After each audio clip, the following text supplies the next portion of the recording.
This is the Pierre Berton Show. Bruce Lee, Mandarin Superstar, production 1892, a recording December 9th, 1971, in Hong Kong.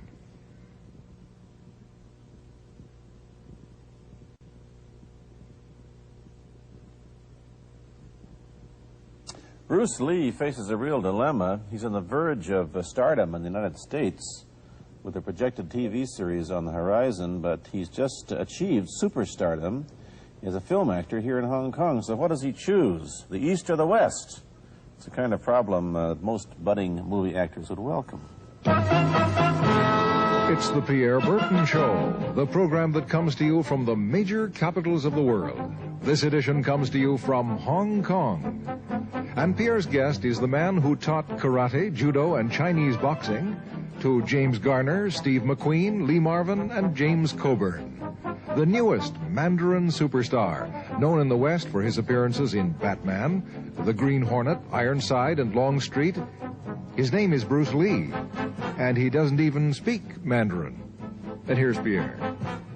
Well, how can you play in Mandarin movies if you don't even speak Mandarin? How do you do that? Well, first of all, I speak only Cantonese. Yeah.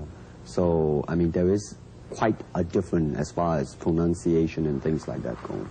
So somebody else's voice is used, right? Definitely, definitely. You just make the words. Doesn't that sound strange when you go to the movies, especially in Hong Kong, in your own town, and you see yourself with somebody else's voice?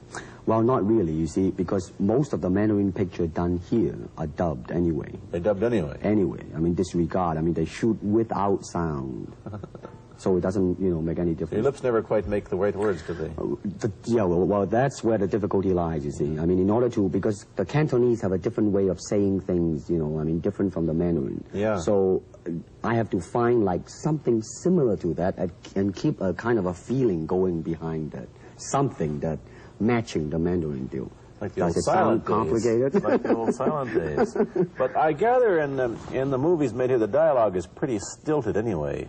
Yeah, I agree with you. I mean, see, to me, a motion picture is motion. Yeah. I mean, you got to keep the dialogue down to the minimum.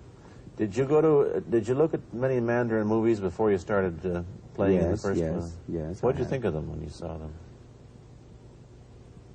Quality-wise, I mean, I have to admit that it's not quite up to the standard. However, it is growing, and it is getting higher and higher and going toward that standard, that what I would term quality. They say the secret of your success in that movie, The Big Boss, which was such a success, you rocketed you to stardom in Asia, was that you did your own fighting. As an expert in the various martial arts in China, what did you think of the fighting that you saw in the movies that you studied before you became a star? Well, I mean, definitely in the beginning, I had no intention or whatsoever that what I was practicing and what I'm still practicing now would lead to this to begin with. But martial art has a very, very deep meaning as far as my life is concerned, because as an actor, as a martial artist, as a human being, all these I have learned from martial art. Maybe for our audience who doesn't know what it means, you might explain exactly what you mean by martial art. Right. Martial art include all the combative arts like karate or karate, judo, Chinese kung fu or Chinese boxing, whatever you call it. All those. You see, like Aikido, Korean, I can go on and on and on. But it's a combative form of fighting. I mean, it's not, some of them became sport, but some of them are still not. I mean, they use, for instance, kicking to the groin, jabbing fingers at the eyes, and things like that. No wonder you're successful in the Chinese movies. They're full of this kind of action anyway. They needed a guy like you could... Violence, man. So you didn't have to use a double when you moved into the motion picture world here. You did it all yourself. Right. Can you break 5 or 6 pieces of wood with your hand or your foot? I'll probably break my hand and foot. But tell me a little bit... you set up a school in Hollywood, didn't you, for people like James Garner and Steve McQueen and the others? Yes. Why would they want to learn Chinese martial arts? Because of a movie role?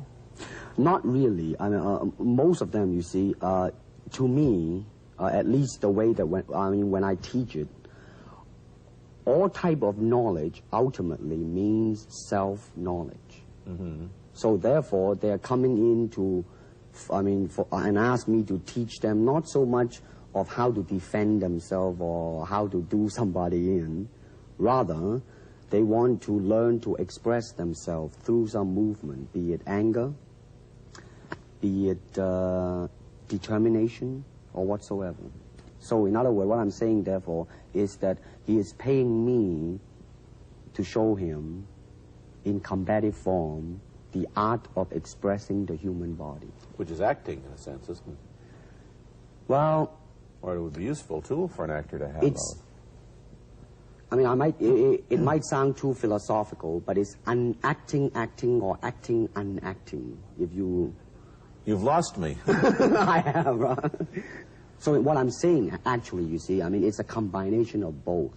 Here it is the natural instinct, and here is control. You are to combine the two in harmony. Not, if you have one to the extreme, you will be very unscientific. If you have another to the extreme, you become all of a sudden a mechanical man, no longer a human being. So it is a successful combination of both. So therefore, it is not only, so therefore it's not pure naturalness or unnaturalness. The ideal is unnatural naturalness or natural unnaturalness. Yin yang, eh? Right, man, that's it. One of your students, James Coburn, played in a movie called Iron Man Flint, in which he used karate. Is that what he learned from you? He learned it after. Oh, he went... yeah. After he played in Iron Man. Right. You see, actually, I do not teach, karate, because I do not believe in styles anymore. I do not believe that there is such thing as, like, Chinese way of fighting or the Japanese way of fighting or whatever way of fighting, because unless human beings have 3 arms and 4 legs, we will have a different form of fighting.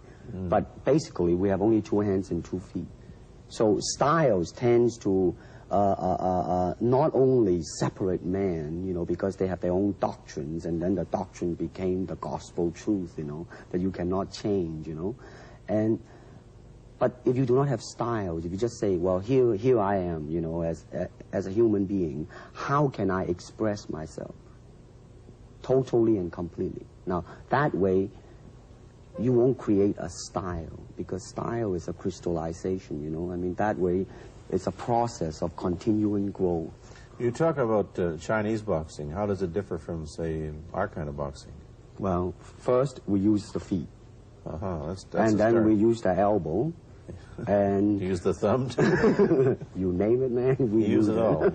You have to, you see, because, that is the expression of the human body. Everything, not just the hand.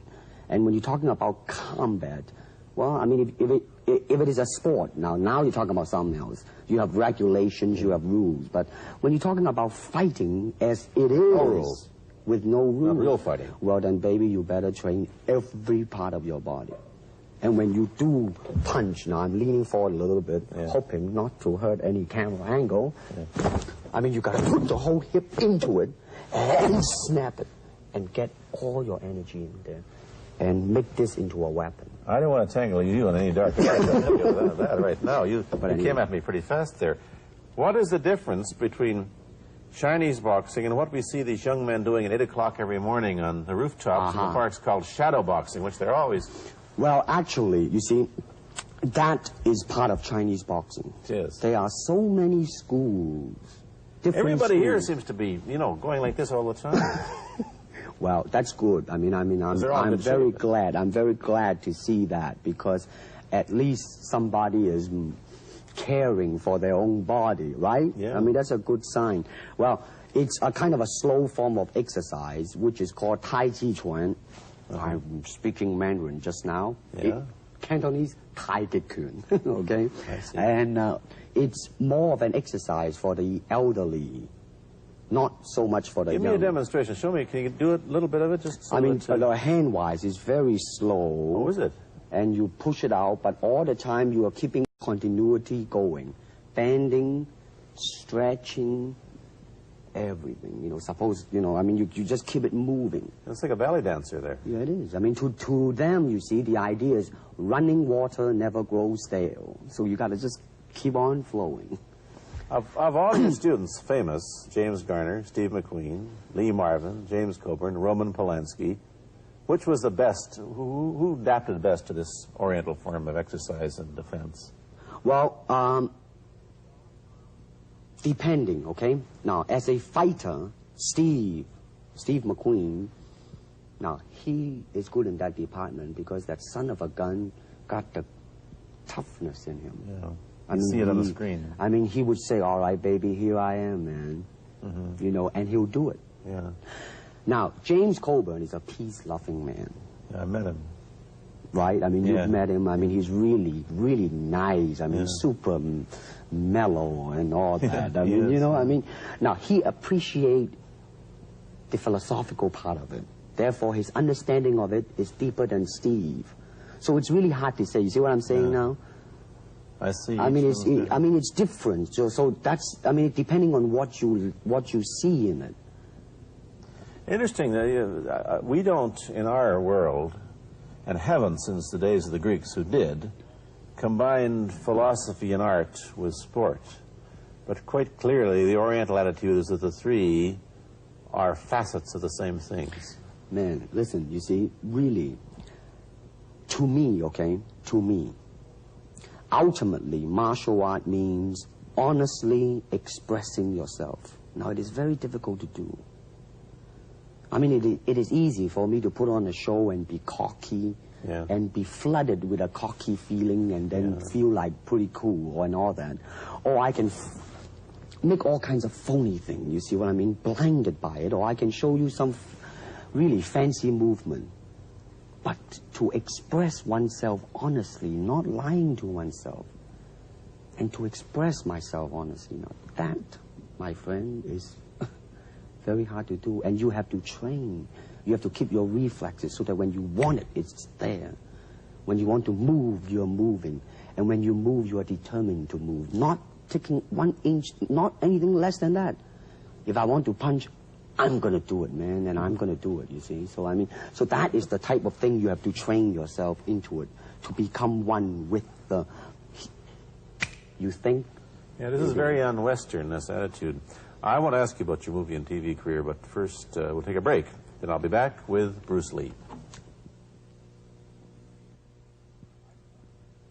I've been talking to Bruce Lee mainly about the Chinese martial arts, which include things like Chinese boxing, karate, and judo, which is what he taught when he was in Hollywood.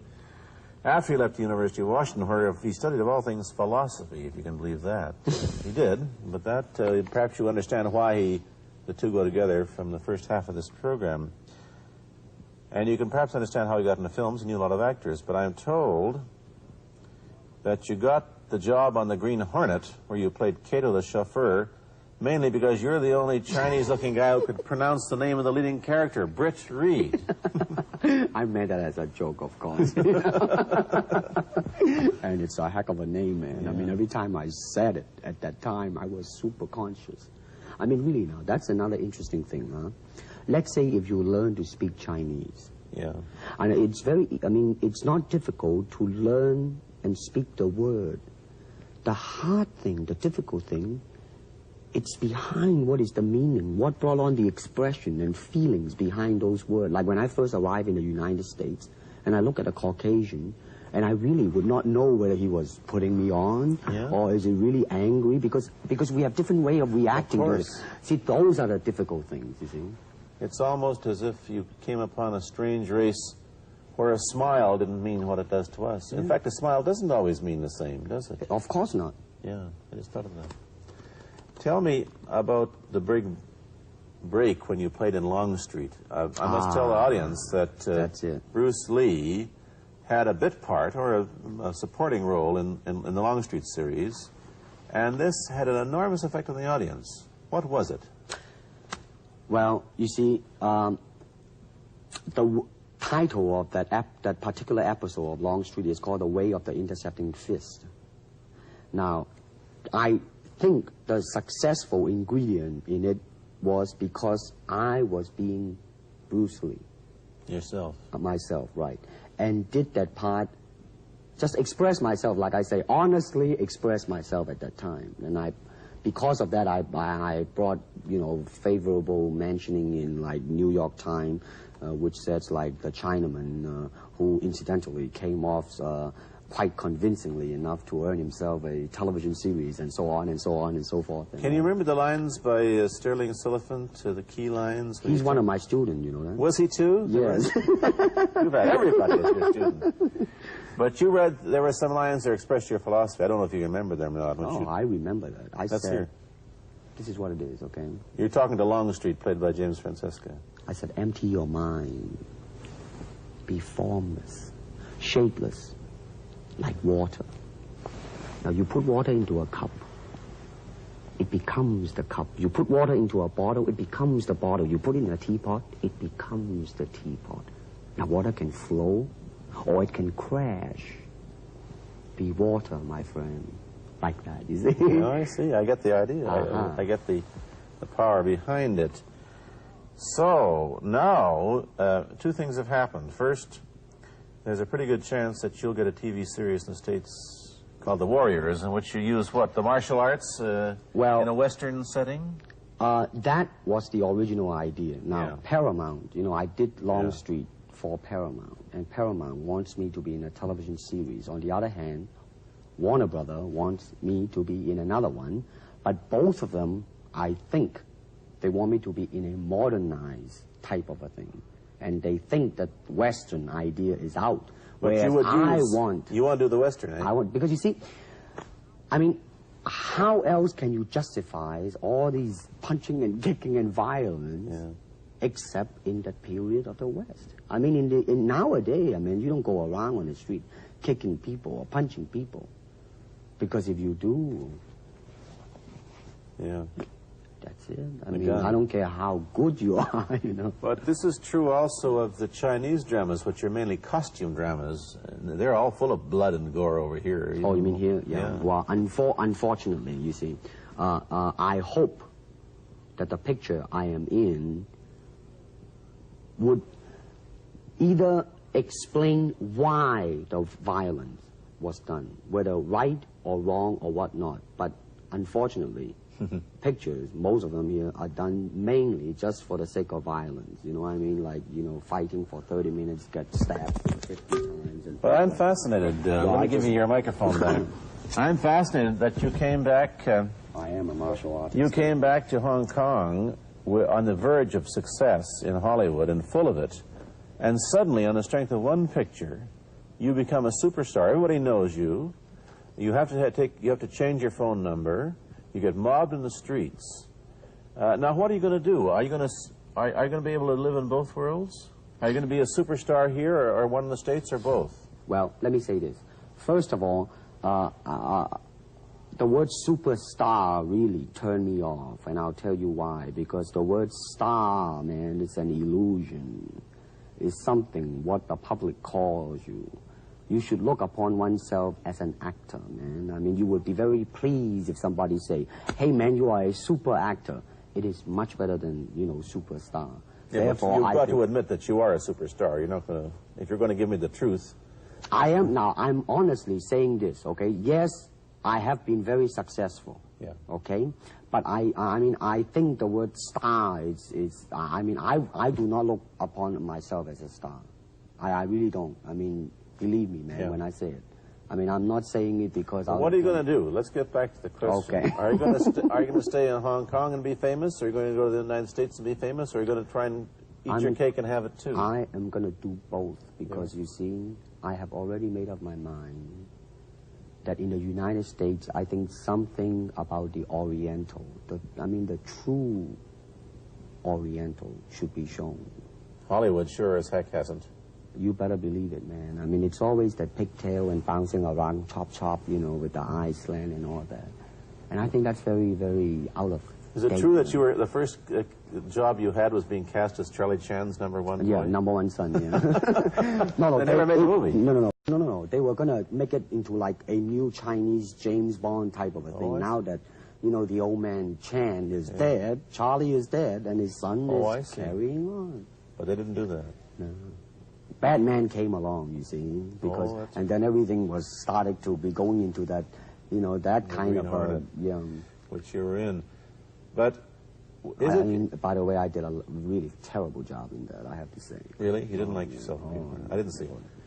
Let me ask you, however, about the problems that you face as a Chinese hero in an American series. Have people come up in the industry and said, well, we don't know how the audience are going to take a non-American? Well, such question has been raised. In fact, it is being discussed, and that is why The Warrior is not going to be on. I see. You see, because unfortunately, such thing does exist in this world, you see, like, I don't know, certain part of the country, right? Where, like, they think that business-wise it's a risk. And I don't blame them, I mean, in the same way it's like in Hong Kong, if a foreigner come and became a star, if I were the man with the money, I probably would have my own worry of whether or not the acceptance would be there. But that's all right, because if you honestly express yourself, it doesn't matter, see? Because are you, how about the other side of the coin? Is it possible that you are, I mean, you're fairly hip and fairly Americanized. Are you too Western for Oriental audiences, do you think? Oh, man, like, how? I have been criticized for that. You have, eh? Oh, yes, definitely. So. Well, let me say this. When I do the Chinese film, I'll try my best not to be as American as I, you know, have been adjusted to for the last 12 years in the States. But when I go back to the States, it seems to be the other way around. You know what I mean? You're too exotic, eh? Yeah, man. I mean, they're trying to get me to do too many things that are really for the sake of being exotic. You understand what I'm trying to say? Oh, sure. So it's really, I mean, it's when you live in both worlds, it brings us problems as well as advantages, and you've got both. Time to go to a commercial. I'll be back in a moment with Bruce Lee. Let me ask you whether the change in attitude on the part of the Nixon administration towards China has helped your chances of starring in an American TV series. Well, first of all, this happened before that. Yeah. But I do think that things of Chinese will be quite interesting for the next few years. I mean, not that I'm politically, you know, inclining toward anything. You know, I understand that. I'm just wondering. But I mean, once the opening of China, you know, I mean, that it will bring more understanding. Yeah. More things that are, hey, like different, you know? And maybe in the contrast of comparison, some new thing might grow. So therefore, I mean, it's a very rich period to be in. I mean, like, if I were born, let's say, 40 years ago. Yeah. If I have a thought in my mind, I said, boy, I'm going to star in a movie or star in a television series in America. Well, that might be a vague dream, but I think right now, maybe, man. You still think of yourself Chinese, or do you ever think of yourself as North American? You know what I want to think of myself? As a human being. Because, I mean, I don't want to sound like, you know, as Confucius say, but under the sky, under the heaven, man, there is but one family. It just so happened, man, that people are different. Okay, we got to go. Thank you, Bruce Lee, for coming here. Thank you for watching. Thank you. You've been watching Bruce Lee on The Pierre Berton Show, a half-hour program of conversation, opinion, and debate. This is Bernard Cowan speaking.